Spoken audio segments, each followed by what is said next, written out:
La logique voudrait qu'il recule. Mais il nous a prouvé hier qu'il ne respectait rien, il ne respectait pas la logique, il ne respectait pas les citoyens français pour lesquels il a été élu. Et la démocratie, c'est le pouvoir du peuple, par le peuple, pour le peuple. Mais là, c'est le pouvoir des banquiers, pour les banquiers, par les banquiers.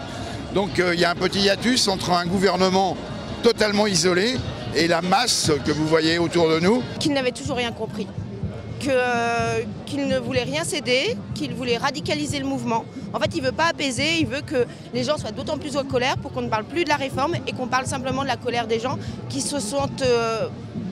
ont le sentiment que la démocratie n'existe plus. Parce qu'il n'a pas écouté la voix des parlementaires qui sont les représentants du peuple. Il reste sourd à tout ce qui s'est passé. Il a quand même été capable de dire que les syndicats n'avaient fait aucune proposition de compromis et dans le même temps, Elisabeth Borne se targue d'avoir mené des concertations. Donc en fait, il faudrait savoir où il y a eu des concertations, où il n'y en a pas eu. Donc moi, mon sentiment, c'est qu'il n'y en a pas eu, et alors que les syndicats avaient fait des propositions. Par ailleurs, on avait fait 9 journées de grève et de manifestations qui se sont bien passées dans le calme, dans le pacifisme. Il n'entend rien. Il finit par un 49-3 jeudi dernier parce qu'il n'a pas de majorité et il nous dit le texte continue son chemin démocratique parlementaire. Donc voilà, tout ça, ça fait un petit peu bouillir, quoi.